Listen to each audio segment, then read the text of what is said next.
വിശ്വാസികളെ, പരിശുദ്ധനായ മത്തായി ശ്ലീഹ എഴുതിയ സുവിശേഷം 6-ാം അധ്യായം 25 മുതൽ 34 വരെയുള്ള വാക്യങ്ങൾ പരിശോധിക്കുമ്പോൾ മനുഷ്യരുടെ അടിസ്ഥാന ആവശ്യങ്ങളെ പ്രതിയുള്ള ആശങ്കകളെക്കുറിച്ചും അവയ്ക്ക് അതീതമായി കർത്താവാണ് നമ്മുടെ ജീവൻ്റെ അടിസ്ഥാനമെന്നും പഠിപ്പിക്കുന്നു.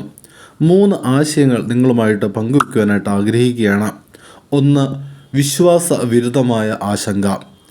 ആശങ്ക എന്നത് ഭാവിയെക്കുറിച്ചുള്ള ഭയം മാത്രമല്ല, അത് ദൈവത്തിൻ്റെ പരിപാലനത്തിലുള്ള സംശയമാണ്. സഭാപിതാക്കന്മാർ ഇപ്രകാരം പറയുന്നുണ്ടല്ലോ: ദൈവം ഉള്ളിടത്ത് ഭയം കുറയും, ഭയമുള്ളിടത്ത് ദൈവവിശ്വാസം കുറയുമെന്ന്. ദൈവത്തിൽ ആശ്രയിക്കുക എന്നത് പ്രവർത്തിക്കാതിരിക്കുക എന്നല്ല, ഫലത്തെ ദൈവത്തിന് ഏൽപ്പിക്കുക ആണ്. 2, വയലിലെ പൂക്കളിലൂടെ ആത്മീയ പാഠം. ശലോമോൻ രാജാവിൻ്റെ മഹത്വത്തെക്കാൾ ദൈവം വയലിലെ പൂക്കളെ അലങ്കരിക്കുന്നു.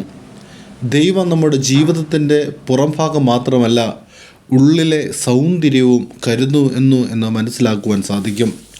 ലോകം പുറത്തുള്ള ഭംഗിക്ക് വില കൊടുക്കുമ്പോൾ ദൈവരാജ്യം ഉള്ളിലെ ശുദ്ധിക്കാണ് വില നൽകുന്നത്.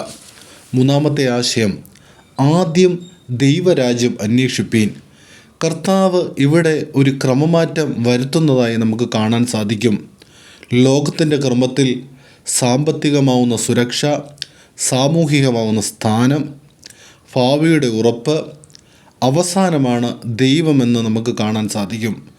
എങ്കിൽ ദൈവത്തിൻ്റെ രീതികളിൽ അത് മറിച്ചാണ്. യേശു അതിനെ തിരുത്തി കുറിക്കുന്നു. ദൈവരാജ്യം, അവൻ്റെ നീതി, ബാക്കിയെല്ലാം ദൈവാനുഗ്രഹമായി മാറ്റുന്നു. ദൈവരാജ്യം ആദ്യം അന്വേഷിക്കുമ്പോൾ ദൈവം നമ്മെ അകത്തു നിന്ന് ശക്തരാക്കുന്നതായി കാണുവാൻ സാധിക്കുന്നുണ്ട്. 4 ഉൾക്കാഴ്ചകൾ നിങ്ങളുമായിട്ട് പങ്കിടുവാനായിട്ട് ആഗ്രഹിക്കുന്നു. 1, പ്രാർത്ഥനയിൽ സ്ഥിരത വരുത്തുക. 2, വിശുദ്ധ കുർബാനകളിൽ പങ്കാളിത്തം. 3, ദൈവരാജ്യത്തിനായി മുൻഗണന നൽകുക. 4, എന്നും നന്ദിയോടെ ജീവിക്കുക. പ്രിയമുള്ളവരെ, ആശങ്കയുടെ അടിമകളാകാതെ വിശ്വാസത്തിൻ്റെ മക്കളായി ജീവിക്കുവാൻ നമുക്ക് സാധിക്കട്ടെ. ദൈവരാജ്യം അന്വേഷികളാകുവാനും നമ്മുടെ ഹൃദയങ്ങളിൽ ദൈവസമാധാനം നിറയ്ക്കുവാനും സാധിക്കട്ടെ.